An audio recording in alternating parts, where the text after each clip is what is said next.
तो कहानी की स्टार्टिंग होती है एक नूर नाम के बंदे से, जो कि एक कंस्ट्रक्शन साइट पर काम कर रहा होता है। एंड जब वो वहाँ पर अपना काम कंप्लीट कर लेता है तो वहाँ का मालिक आता है और नूर को बोलता है कि लो नूर, अपनी सैलरी रख लो, एंड हाँ तुम आज 100 रुपए एक्स्ट्रा रख लो, क्योंकि जब से तुम आए हो तुम हमारे 2 लेबर का काम अकेले ही कर देते हो। एंड नूर भी एक्स्ट्रा सैलरी पाकर काफी खुश होता है, बट तभी उसके कानों में एक आवाज आती है एंड नूर जल्दी से उसी डायरेक्शन में भागता है। एंड वो जो आवाज थी वो एक डंजन में से आ रही थी। एंड जैसे ही नूर उस डंजन के अंदर जाता है तो देखता है कि वहाँ पर एक काफी भयानक बुल मॉन्स्टर खड़ा है, जो कि कम से कम ए रैंक का होगा। एंड उसके चारों तरफ काफी सारे सैनिक हैं जो कि एक लड़की को प्रोटेक्ट कर रहे हैं। तभी नूर को अपना फ्लैशबैक उसकी आंखों के आगे दिखता है कि कैसे नूर एक लड़का था जो कि अकेले अपनी माँ के साथ एक जंगल में रहा करता था। एंड उसे सारा काम अकेले ही करना पड़ता था, क्योंकि उसकी जो माँ थी वो काफी बीमार रहा करती थी। एंड ऐसे ही एक दिन नूर अपनी माँ की मेडिसिन लेके उसके पास जाता है एंड वो बोलता है कि हेलो मॉम, मैं आज एक काम करता हूँ, थोड़े अपने जो भेड़ बकरी है ना इन्हें चरा के आ जाता हूँ। तब उसकी माँ बोलती है कि हाँ बेटा जाओ, एक बार जाकर चराया हो, बट हाँ उन पत्थरों के आगे मत जाना, क्योंकि जब भी तुम मेरे को छोड़कर जाते हो तो मुझे अजीब सी घबराहट होने लग जाती है। एंड नूर उनकी बात मानकर भेड़ बकरियों को चराने ले जाता है। एंड फिर वो खाना बनाता है और अपनी मॉम के पास जाता है और बोलता है कि हेलो मॉम, देखो मैं आ गया एंड ये मैं आपके लिए खाना लाया हूँ। बट उसकी मॉम उसे कोई भी रिस्पॉन्स नहीं देती एंड नूर काफी ज्यादा डर जाता है एंड अपनी मॉम को चिल्ला चिल्ला कर उठाने की कोशिश करता है। बट उसकी जो माँ थी वो अब इस दुनिया में नहीं रही एंड नूर अब इस जंगल में अकेला ही रह गया। तो अब नूर अपनी मॉम की ग्रेव बनाता है और उसके ऊपर थोड़े से फूल चढ़ाता है, और जैसे वो रोज घर के काम करा करता था वैसे ही वो काम कंटिन्यू करता है। वो पूरा दिन अपने घर का काम करता था एंड फ्री टाइम में वो पढ़ने की भी कोशिश करा करता था। ऐसे ही एक दिन वो अपने पढ़ने के लिए एक बुक को उठा रहा होता है, बट इसी चक्कर में एक दूसरी बुक उसके सर पे गिर जाती है। एंड जब वो उस बुक को देखता है तो वो सोचता है क्यों ना आज इसी बुक को पढ़ लिया जाए। तो वो उस बुक को लेकर अपनी स्टडी टेबल पर बैठ जाता है एंड तभी उसे एक फ्लैशबैक याद आता है कि कैसे जब उसके डैड उसके साथ रहा करते थे तो वो इस बुक में से कुछ एडवेंचरर्स की स्टोरी सुनाया करते थे कि कैसे कुछ एडवेंचरर ने काफ़ी सालों पहले एक डीमन को मारा था एंड काफ़ी सारी उनके पास मैजिकल एबिलिटीज़ भी आ गई थी। तो अब नूर मन ही मन सोच लेता है कि मैं भी एक एडवेंचरर बनूंगा और डीमन को फाइट करके अपने इस विलेज को प्रोटेक्ट करूंगा। बट क्योंकि अभी वो जंगल में रह रहा था तो उसे अभी एडवेंचरर बनने का कोई तरीका नहीं पता था। तो वो अगले दिन उठकर अपने मॉम डैड की ग्रेव के पास जाकर पहले फूल चढ़ाता है और बोलता है कि I am very sorry mom, but मेरे को यहाँ से जाना होगा। मैं अपने सबसे नज़दीकी टाउन में जाऊँगा एंड एक एडवेंचरर बन के ही लौटूंगा। और नूर वहाँ से चला जाता है। अब काफ़ी दिन बीत जाते हैं एंड जो नूर था उसे फाइनली एक टाउन भी मिल जाता है, जिसे देखकर नूर काफ़ी खुश हुआ होता है। एंड फिर वो जल्दी से उस टाउन में जाता है और किसी एडवेंचरर ऑफिस को ढूंढने लग जाता है। एंड फाइनली नूर को एक ऐसा ही ऑफिस मिल भी जाता है, जिसके अंदर नूर एंटर होकर वहाँ के रिसेप्शनिस्ट से पूछता है कि हेलो सर, मेरे को एक एडवेंचरर बनना है, तो मुझे कैसे, मतलब क्या प्रोसेस होता है एक एडवेंचरर बनने का, क्या आप मुझे बता सकते हो? तब वो जो बंदा होता है वो बोलता है कि ए बच्चे यहाँ से चला जा, तू अभी इतना बड़ा नहीं हुआ कि तू एक एडवेंचरर बने, एंड तेरे मॉम डैड कहाँ है, वो चिंता कर रहे होगे। तब नूर बोलता है कि सर एक्चुअली मैं एक ऑर्फन हूँ एंड मेरा इस दुनिया में कोई नहीं है, इसलिए मैं एक एडवेंचरर बनना चाहता हूँ। एंड उसकी इस बात को सुनकर उस रिसेप्शनिस्ट के मन में थोड़ी सिंपैथी आ जाती है और वह नूर को बोलता है कि अच्छा तो तुम श्योर हो कि तुम्हें एक एडवेंचरर बनना है। एंड नूर अपनी इस बात पर अड़ा रहता है। फिर वो बताता है कि एक एडवेंचरर बनने के लिए तुम्हें इन 7 स्कूलों में से किसी भी एक स्कूल से ग्रेजुएट होना पड़ेगा, एंड जिस स्कूल से तुम ग्रेजुएट होगे तुम उसी कैटेगरी के एडवेंचरर बनोगे। तो क्या तुम तैयार हो ऐसे किसी स्कूल में जाने के लिए? एंड नूर हाँ भरता है और एक स्कूल में एडमिशन करवा लेता है, जिसमें नूर को एक ट्रेनिंग दी जाती है। एंड इस ट्रेनिंग में नूर की जो मैजिकल एबिलिटीज़ थी वो एक्टिवेट होनी चाहिए थी। एंड जितने भी वहाँ पे और स्टूडेंट्स होते हैं उनकी धीरे धीरे करके मैजिकल एबिलिटीज़ अपीयर होने लग जाती है, बट नूर की अभी तक एक भी मैजिकल एबिलिटी अपीयर नहीं हुई थी। तो वहाँ का जो प्रिंसिपल होता है वो नूर को बोलता है कि बेटा तुम्हारी अभी तक एक भी मैजिकल एबिलिटी अपीयर नहीं हुई, तो मेरे को दुख से ये कहना पड़ रहा है कि तुम अब एक एडवेंचरर नहीं बन सकते, तुम्हें एडवेंचरर बनने का सपना छोड़ना पड़ेगा। हाँ बट तुम चाहो तो किसी और कोर्स को ट्राई कर सकते हो। बट नूर बोलता है कि सर प्लीज़ मेरे को थोड़ा सा और टाइम दीजिए, मैं पक्का अपनी कोई ना कोई एबिलिटी निकाल ही लूँगा। तब वो बोलता है कि नहीं, मैं ऐसा नहीं कर सकता, तुम्हारा ट्रेनिंग पीरियड अब ख़त्म हो चुका है, अब तुम्हें यहाँ से जाना ही होगा। एंड फिर नूर अब एक दूसरी अकेडमी में चला जाता है, जहाँ पर वो एक सैनिक बनने की कोचिंग लेता है, बट उसकी जो फिजिकल एबिलिटीज़ थी वो उसके लिए भी बिल्कुल भी सूटेबल नहीं थी, तो उसे वहाँ से भी निकाल दिया जाता है। फिर वो एक स्पाई स्कूल में जाता है बट वहाँ से भी उसे निकाल दिया जाता है। फिर वो एक थीफ बनने के लिए जाता है बट वहाँ पर भी उसकी दाल नहीं गलती। एंड फिर फाइनली वो मैजिकल स्कूल में जाता है जहाँ पर वो एक बिल्कुल छोटा सा मैजिक कर पा रहा था। एंड वो छोटा सा मैजिक भी कॉम्बैट के लिए बिल्कुल भी सुटेबल नहीं था, तो वो सातों के सातों कोर्सेज से फाइनली निकाल दिया जाता है। एंड फिर वो उस क्लर्क के पास जाता है और बोलता है कि सर मेरे को सारे स्कूलों से निकाल दिया गया है एंड मैं अभी तक कुछ नहीं सीख पाया, बट फिर भी मेरे को एडवेंचरर बनना है, क्या मैं बन सकता हूँ? वो बोलता है कि नहीं, तुम एडवेंचरर नहीं बन सकते, या तो तुम उन स्कूल को पहले क्लियर करो या अपनी खुद की एक तगड़ी एबिलिटी एक्वायर करो, वरना आई एम सॉरी, प्लीज़ अब तुम यहाँ से जा सकते हो। एंड नूर वहाँ से सीधा अपने घर पर जाता है और अपनी मॉम डैड की ग्रेव के पास खड़ा होकर बोलता है कि मैं एक एडवेंचरर बन के ही रहूँगा, तो क्या हुआ, मेरे पास कोई तगड़ी एबिलिटी नहीं है, मैं अपनी जो एबिलिटीज़ है उन्हें रोज़ प्रैक्टिस करूँगा जब तक कि मेरी एक नई एबिलिटी अपीयर नहीं हो जाती। एंड फिर वो कुछ स्वर्ड्स को बनाता है एंड रोज़ उन्हीं स्वर्ड से प्रैक्टिस करने लग जाता है। एंड देखते ही देखते 1 साल बीत जाता है। अब वो लगभग 10 स्वॉर्ड को अपने एक ही ब्लो में उड़ा देता है। फिर 3 साल और ट्रेनिंग करने के बाद वो लगभग 100 स्वर्ड्स को अपने एक ही अटैक में उड़ा देता है, बट स्टिल उसकी कोई भी नई एबिलिटी अनलॉक नहीं हुई थी। फिर वो और ट्रेनिंग करता है और लगभग 14 सालों बाद वो 1000 स्वर्ड्स को अपने एक ही ब्लो में उड़ाने लग जाता है, बट अभी तक उसकी कोई नई एबिलिटी एक्वायर नहीं हुई थी, तो वो हार मानकर पीछे हटने ही वाला होता है। बट उसे अपने फादर की बात याद आती है और वो एक लास्ट ट्राई करने के लिए वापस से उसी टाउन में जाता है। एंड इस बार जब वो उस प्लेस पे जाता है तो वहाँ पर एक दूसरी क्लर्क थी, एंड जो पुराना क्लर्क था अब वो वहाँ का चीफ मैनेजर बन चुका है, जो कि लोगों को उनके मिशन असाइन करता है। तो अब नूर उसे अपनी एबिलिटीज़ का एक फॉर्म फिल करके दे देता है। एंड वो क्लर्क बोलती है कि हाँ तो सर, इसमें लिखा हुआ है आप थोड़ी सी लो हीलिंग कर सकते हैं, आप फेदर स्टेप जानते हो, एंड आपकी बस एक ही स्किल इसमें जो मेन है वो है ये क्या बोलते हैं इसे, हाँ आप स्वर्ड्स को उड़ा सकते हो, क्या आप श्योर हो आपकी सारी स्किल्स यही है? नूर बोलता है हाँ यही है। तो सर मेरे को बड़े ही दुख के साथ आपको बताना पड़ रहा है, इन स्किल्स के साथ आप एक एडवेंचरर नहीं बन सकते,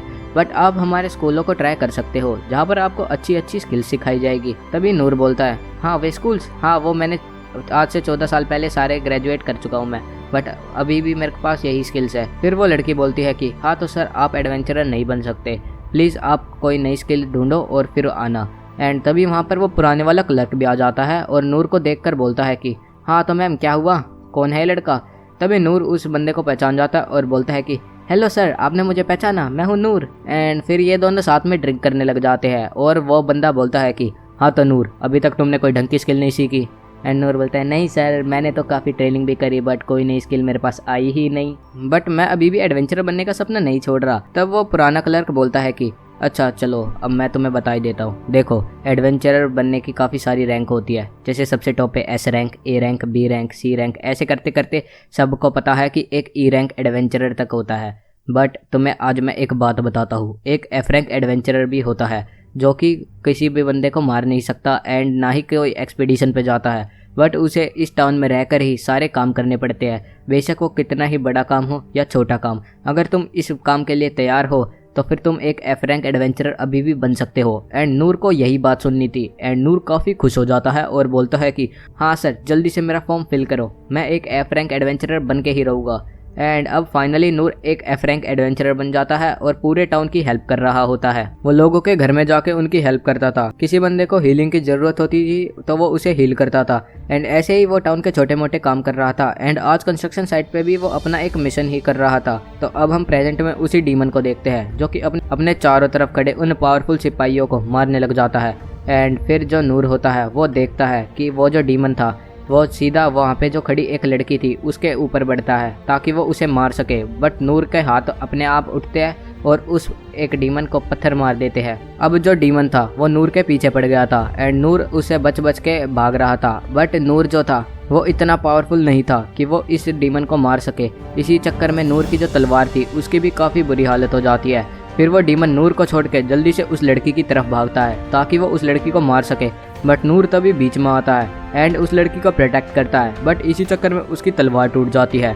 एंड नूर मन ही मन सोच रहा होता है, लग रहा है ये मेरा आखिरी मिशन होने वाला है, मैं अपने आप को सेक्रीफाइस करके भी इस लड़की की जान बचाऊंगा, मैं प्राउड हूँ अपनी इस ज़िंदगी पे। एंड वो जो डीमन था वो नूर पे हमला करने वाला होता है, बट तभी नूर को अपने फादर की बात याद आती है कि अंतिम समय तक हमें हार नहीं माननी चाहिए।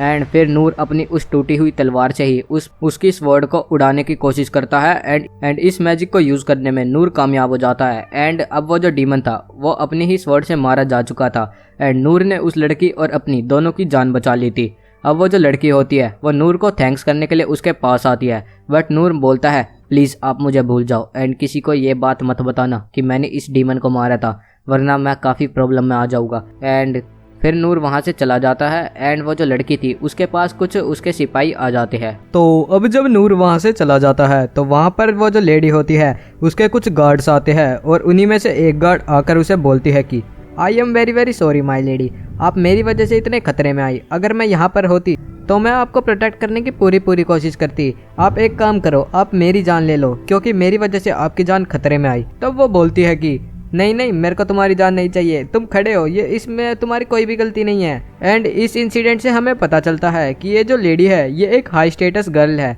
तभी उसके पास एक कमांडर आता है और बोलता है कि हेलो मैम, आपसे आपके फादर मिलना चाहते हैं, आप प्लीज़ अपने पैलेस में जाइए। एंड अब ये कंफर्म भी हो जाता है कि ये लड़की कोई हाई स्टेटस वाली लड़की है। और वहीं दूसरी तरफ हम महल में एक बंदे को देखते हैं जो कि अपने कुछ असिस्टेंट से बात कर रहा था। वो इस डंजन वाले केस को इन्वेस्टिगेट कर रहा था क्योंकि ये कोई नॉर्मल केस नहीं है, क्योंकि वो जो मॉन्स्टर था वो एक ए रैंक मॉन्स्टर था एंड वो ऐसे ही किसी नॉर्मल डंजन में नहीं पाया जाता। उसे या तो समन करा गया होगा या फिर उसे ज़बरदस्ती वहाँ पर रखा गया होगा। वो इसी केस को इन्वेस्टिगेट कर रहा होता है। तभी उसका असिस्टेंट उसे बताता है कि सर, उस ऑर्गन के पास से हमें ये मैजिकल स्टोन मिला एंड जब हमने किंगडम के मैजिक यूज़र से इसकी बात करी तो उसने बताया कि ये जो मैजिक स्टोन है ये काफ़ी पावरफुल है और हो सकता है इसी से उस मॉन्स्टर को समन करा गया हो। एंड ऐसे मैजिक स्टोन यहाँ पर कहीं नहीं मिलते। हो सकता है या तो ये हमारे नेबरिंग कंट्री से आया हो जिनके के साथ हमारी लड़ाई चल रही है। फिर वो बंदा बोलता है अगर ऐसी बात है तो मुझे किंग को जल्दी से बताना होगा, अगर नहीं बताया तो हम बहुत ज़्यादा बड़ी वॉर के बीच में फंस सकते हैं। अब हम नूर को देखते हैं जो कि उसी क्लर्क से बात कर रहा होता है। वो क्लर्क बताता है कि थैंक गॉड तुम ठीक हो, मुझे तो तुम्हारे लिए डर लग रहा था क्योंकि कल रात जहाँ पर तुम काम कर रहे थे उसी के साइड वाले डंजन में एक ए रैंक मॉन्स्टर समन हुआ था एंड किसी मिस्टीरियस मैन ने उसे ख़त्म कर दिया।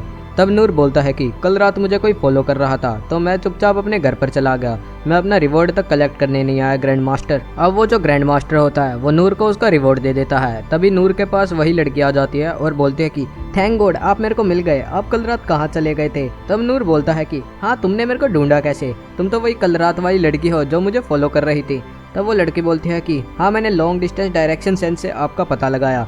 तब नूर बोलता है कि अच्छा तो तुम थीव क्लास से हो। वो बताती है कि नहीं, मैं कोई थीव क्लास से नहीं हूँ, पर मेरे को ऑल 6 क्लासेस की कुछ बेसिक लेवल पर नॉलेज है एंड मैं आपसे कुछ बात करना चाहती हूँ। तभी वो जो ग्रैंड मास्टर होता है वो बोलता है कि हाँ नूर, तुम तो बोल रहे थे तुमने कुछ पंगा वंगा नहीं करा एंड ये लेडी तुम्हारे पास आई क्यों है। तभी वो लेडी बोलती है कि सर, अगर आप माइंड ना करें तो मैं नूर को अपने साथ ले जा सकती हूँ। एंड फिर नूर और वो लड़की एक साथ जाने लग जाते हैं एंड वो जो लड़की होती है वो इनके चारों तरफ बैरियर बना देती है ताकि कोई लोग इन्हें देख ना पाए एक साथ। एंड अब वे दोनों एक जगह पर जाते हैं जहाँ पर वो लड़की जाकर बोलती है कि हाँ सर, मेरे को आपको बस थैंक्स बोलना था। तब नूर बोलता है अच्छा तो तुमने बस थैंक्स बोलना था, तुम तो वो वहीं पर बोल देते एंड बाकी इन सारी चीज़ों की कोई ज़रूरत नहीं थी, चलो अब मैं चलता हूँ। तो वो लड़की बोलती है कि अरे नहीं नहीं सर, आप ऐसे नहीं जा सकते, मेरे फादर ने बोला था कि आपको जो रिवॉर्ड चाहिए वो आपको मिलेगा, और हाँ, आप एक बार मेरे फादर से भी मिल लो क्योंकि वो अपने हिस्से की भी ग्रेटिट्यूड आपको देना चाहते हैं। पर नूर बोलता है कि नहीं नहीं, इसकी कोई ज़रूरत नहीं है, तो अब मैं जाऊँ। फिर वो लड़की बोलती है कि नहीं सर, पहले आप मुझे ये बताओ आपको चाहिए क्या, क्या आपको पैसे चाहिए, क्या आपको ज़मीन चाहिए। पर नूर सारी चीज़ों में मना करता है और बोलता है कि मेरे पास जितना है मैं उसी में खुश हूँ, मेरे को और कुछ एक्स्ट्रा नहीं चाहिए। एंड वो लड़की काफ़ी शौक हो जाती है उसकी ये बात सुनकर, क्योंकि आज तक इतनी बड़ी अपॉर्चुनिटी किसी ने भी नहीं गंवाई थी कि किंग की बेटी डायरेक्टली किसी को कुछ देना चाहे, पर वो नहीं ले रहा। फिर वो लड़की बोलती है कि मैं यहाँ से जब तक नहीं जाने वाली जब तक कि तुम मेरे साथ मेरे पैलेस में नहीं चलते। एंड नूर को अपना एक पास्ट याद आता है कि कैसे वो भी ऐसे ही स्टबर्न हुआ करता था, वो भी ऐसे ही जिद्दी हुआ करता था, वो भी क्लासेस में जाने के लिए ही ऐसी जिद करा करता था जब उसके प्रिंसिपल ने नूर को वहाँ से निकाल दिया था। तो नूर अब फाइनली इसके साथ चलने के लिए मान जाता है एंड ये दोनों पैलेस में जाते हैं। अब ये लोग पैलेस में चल रहे होते हैं। तब वो लड़की बोलती है कि हाँ सर, तो आपका नाम क्या है, मैं तो आपका नाम पूछना ही भूल गई। तब वो बताता है कि मेरा नाम है नूर एंड आपका नाम। तब वो बोलती है कि हाँ सर, सॉरी सर, मैं अपना नाम तो बताना भूल ही गई, ये देखो ये है मेरा नाम। वो लिनबर्ग, हाँ मेरा नाम लिनबर्ग है। तब नूर बोलता है हाँ तो तुम इतना हेजिटेट क्यों कर रही हो। अब तभी वहाँ पर लिनबर्ग की जो बॉडीगार्ड होती है वो आ जाती है और बोलती है कि हाँ मैम आप ये किसके साथ घूम रहे हो। तब वो बताती है कि ये दरअसल नूर है जो एंड ये वही लड़का है जिसने कि कल रात मुझे उस मॉन्स्टर से प्रोटेक्ट करा था एंड अब मैं इसे फादर से मिलवाने ले जा रही हूँ। एंड फिर वो भी इनके साथ चलने लग जाती है। तभी ये आगे एक और बंदे से मिलते हैं। अब तभी लिनबर्ग का एक और बॉडीगार्ड वहाँ पर आता है जिसका कि नाम होता है गिलबर्ग। भाई इन सब के नाम बर्ग से क्यों खत्म हो रहे हैं, बोलने में काफ़ी ज़्यादा दिक्कत हो रही है। पर चलो अब ये जो बंदा होता है ये बोलता है कि हाँ तो ये बंदा कौन है। तब वो जो दूसरी बॉडीगार्ड होती है वो बताती है कि इसी ने कल रात हमारी प्रिंसेस की जान बचाई थी एंड अब ये हमारे किंग से मिलने जा रहा है एंड वो भी इनके साथ चल पड़ता है। अब दूसरी तरफ हम किंग को देखते हैं जो कि अपने बेटे से बात कर रहा होता है। दरअसल इसका बेटा ही उस डंजन वाले केस को इन्वेस्टिगेट कर रहा है एंड किंग को वो बोलता है कि ये जो मैजिक स्टोन से जिससे वो समन हुआ था वो हमारी नेबरिंग कंट्री का है एंड हो सकता है वो हमारे साथ जंग का ऐलान करना चाहते हो। तब वो उनका फादर बोलता है कि अगर ऐसी बात है तो उन्होंने ये इतनी चीप ट्रिक क्यों यूज़ करी। हो सकता है वो चाहते हो कि हम बुरे बने और हम पहले उनके साथ जंग करने का ऐलान करें। अब जो लिम होती है वो नूर को अपने डैड से मिलवाने लाती है एंड नूर भी उसके डैड को देखकर काफ़ी शौक हो जाता है क्योंकि ये इनके किंगडम का किंग था। फिर जो लिन का भाई होता है वो उस पर गुस्सा करता है कि तुम फिर से बिना मेरे से पूछे कैसल के बाहर कैसे चली गई। तुम्हारी जान अगर फिर से खतरे में आ जाती तो तुम्हें कौन प्रोटेक्ट करता। तभी उसके फादर बीच में उसे रोककर बोलते हैं कि तुम्हें इससे क्या, तुम जाकर अपने केस इन्वेस्टिगेट करो। हाँ तो लिन ये वही लड़का है जिसने तुम्हें प्रोटेक्ट करा। जी हाँ फादर, इसी ने मेरे को कल रात प्रोटेक्ट करा था। हाँ तो यंग मैन तुम मुझे ये बता सकते हो कि तुम्हें क्या चाहिए। नहीं सर मेरे को कुछ नहीं चाहिए। कुछ नहीं चाहिए? अच्छा तो एक काम करो तुम थोड़ा सा हमारा किंगडम ले लो। अरे नहीं सर मेरे को किंगडम की क्या ज़रूरत है। अच्छा तो एक काम करो तुम थोड़े से पैसे रख लो। नहीं सर मैं पैसों को क्या करूँगा, मेरे पास जितना है मैं उतने में खुश हूँ। अच्छा तो तुम एक काम करो, तुम एक मस्त सी नौकरी है तुम्हारे लिए, तुम वो करना पसंद करोगे? बोलते नहीं सर मेरे को बस एडवेंचरर ही बने रहना है, मेरे को सचमुच कुछ नहीं चाहिए। मैं तो यहाँ पर भी इसी वजह से आया हूँ क्योंकि लिम ने मेरे से काफ़ी रिक्वेस्ट करी थी और बोल रही थी कि मेरे फादर को आपसे थैंक यू बोलना है। मैं बस वही सुनने के लिए आया था एंड अब क्योंकि वो मैंने सुन लिया है तो क्या मैं जा सकता हूँ। एंड फिर वो जो किंग होता है वो इसकी इन बातों को सुनकर शौक हो जाता है और अपनी उस गद्दी के पीछे रखी एक खतरनाक सी तलवार को उठाकर बोलता है कि हाँ तो नूर तुम इस स्वॉर्ड के बारे में क्या सोचते हो। तब जो नूर होता है वो बोलता है कि ये स्वॉर्ड ये आपके थ्रोन के पीछे थी, इसका मतलब ये आपके क्लैन के लिए काफ़ी ज़्यादा इंपॉर्टेंट होगी एंड ये स्वॉर्ड काफ़ी ज़्यादा भयानक भी लग रही है। तब वो जो किंग होता है वो बोलता है कि हाँ तो तुम एक काम करो इस स्वॉर्ड को अपने हाथ में पकड़ो। एंड तभी नूर जैसे ही उसे हाथ में पकड़ता है तो वो स्वॉर्ड काफ़ी ज़्यादा भारी थी पर नूर अपने इनहेंस मैजिक का इस्तेमाल करके उस स्वॉर्ड को अपने हाथ में ले लेता है। फिर वो जो किंग होता है वो बोलता है कि अब एक काम करो तुम इस स्वॉर्ड को अपने पास ही रख लो क्योंकि ये अगर हमारे पैलेस में रहेगी तो इसका कोई यूज़ नहीं है, पर मैं इसे एक ऐसे जेंटलमैन को देना चाहता हूँ जो कि इसका अच्छे से यूज़ कर सके।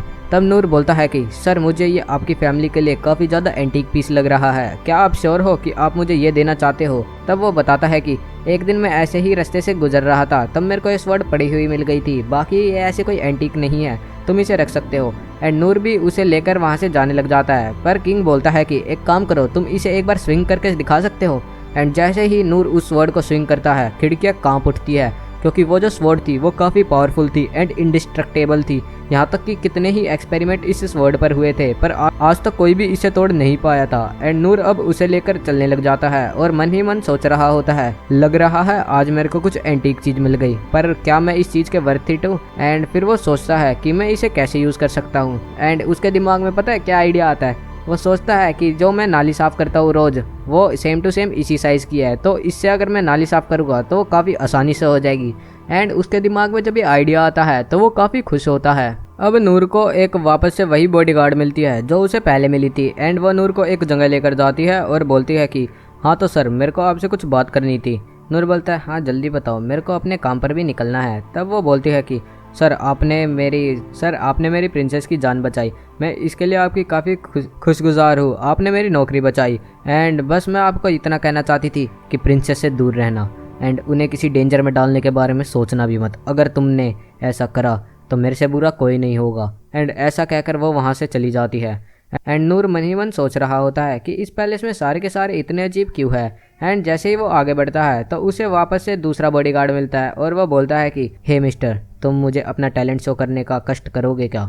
एंड नूर उसके साथ चल पड़ता है, जो कि उसे एक अरीना में लेकर जाता है और बोलता है कि मैं तुम्हारे साथ एक फ्रेंडली मैच करना चाहता हूँ ताकि मैं तुम्हारी एबिलिटीज देख सकूँ, जिससे कि तुमने उस ए रैंक डीमन को अपने एक स्विंग से हरा दिया था। एंड अब वो नूर को एक वेपन रैक के पास लेकर जाता है और बोलता है कि हाँ, तो कोई भी वेपन तुम इसमें से चूज कर सकते हो जिससे तुम मेरे से लड़ने वाले हो। एंड नूर एक स्वॉर्ड को चूज कर लेता है एंड वहीं वो जो उसका अपोनेंट होता है वो एक स्पीयर को चूज करता है। एंड अब ये दोनों अरीना के अंदर एंटर हो जाते हैं और लोग बात कर रहे होते हैं कि ये कौन सा बंदा है जिसे अपनी जान प्यारी नहीं है एंड कमांडर इन चीफ को डायरेक्टली एक स्पारिंग सेशन के लिए चैलेंज कर रहा है। तभी वो जो नूर होता है वो बोलता है कि हाँ सर, तो स्टार्ट करें। एंड इन दोनों का मैच स्टार्ट हो जाता है और वो जो नूर का अपोनेंट होता है वो नूर पे काफ़ी ज़्यादा भयानक हमले करता है, पर नूर उनके सारे अटैक से इजीली डॉज कर रहा होता है। एंड जो उसका अपोनेंट होता है उसे भी बिल्कुल भी समझ में नहीं आता कि ये कैसे हो सकता है, इसने मेरा हर एक हमला कैसे इतनी आसानी से डॉज कर लिया। फिर नूर उसे बोलता है कि सर, आप मेरे पर इजी क्यों जा रहे हैं, आप अपनी फुल स्ट्रेंथ का मेरे पे इस्तेमाल कर सकते हैं। एंड फिर वो और स्पीड बढ़ा देता है अपने अटैक्स की, पर नूर को फिर भी कुछ भी नहीं होता एंड नूर अभी भी उसके सारे हमले आसानी से डॉज कर पा रहा था। एंड फिर नूर बोलता है कि सर प्लीज़, हमारा वार्म अप हो गया, अब आप प्लीज़ अपनी फुल स्ट्रेंथ में आए। एंड जो उसका अपोनेंट होता है वो उसकी इस बात को सुनकर चिढ़ जाता है एंड मन ही मन सोच रहा होता है कि अच्छा, तो इसके लिए वार्म अप था, अभी बताता हूँ इसे। एंड वो अपनी फुल स्ट्रेंथ का यूज़ करके उस पर हमला करता है एंड तभी वो रियलाइज़ करता है कि ये उससे काफ़ी मिस्टेक हो गई। अगर ये हमला नूर के साथ कनेक्ट हुआ तो वो मर भी सकता है, बट अब काफ़ी देर हो चुकी थी। बट वो जैसे ही उस हमले के बाद का इम्पैक्ट देखता है तो वो नूर को देखता है जो कि काफ़ी दूर जाकर खड़ा हो गया था। एंड नूर बोलता है कि हाँ सर, आप जीत गए और मैं हार गया। एंड वो जो उसका अपोनेंट होता है उसे नूर की बात सुनकर कुछ भी भरोसा नहीं होता, क्योंकि नूर ने उसके इतने सीरियस हमले को भी एक ही बार में डॉज कर लिया।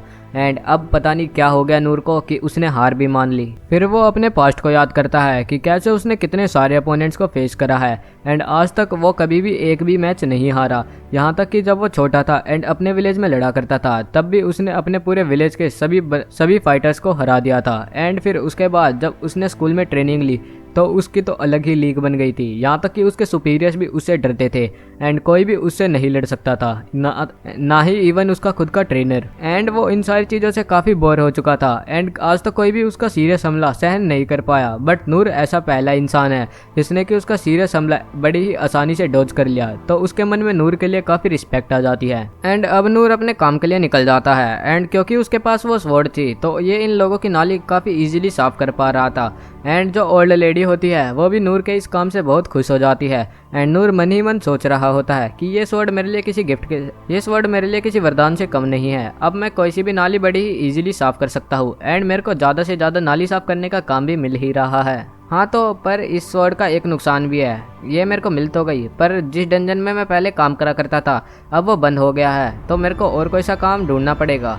तो क्या मैं इससे कोई पिज़्ज़ा शॉप खोल लूँ जिससे मैं इजीली पिज़्ज़ा बेक कर सकता हूँ एंड ये स्वॉर्ड इजीली उस पिज़्ज़ा को गर्म भी कर देगी, क्योंकि ये स्वॉर्ड पता नहीं किसी मेटल से बनी है जो कि काफ़ी इजीली गर्म हो सकता है। अब नूर एक जंगल में बैठ के इन्हीं सारी चीज़ों के बारे में सोच रहा होता है, तभी वहाँ पर लिम्ब आ जाती है और नूर को देखकर बोलती है कि हेलो लॉर्ड नूर। तभी नूर पीछे मुड़ता है और वो लिम्ब को देखकर काफ़ी हैरान हो जाता है, क्योंकि उसे उसकी उस बॉडीगार्ड की बात याद आती है और मन ही मन सोच रहा होता है यार ये फिर से आ गई, कहीं ये मेरे को किसी और चक्कर में ना फंसा दे, वो बॉडीगार्ड तो मेरे को छोड़ने ही नहीं वाली। एंड वो बोलता है कि हाँ, तो मैम आपको क्या चाहिए इस बार।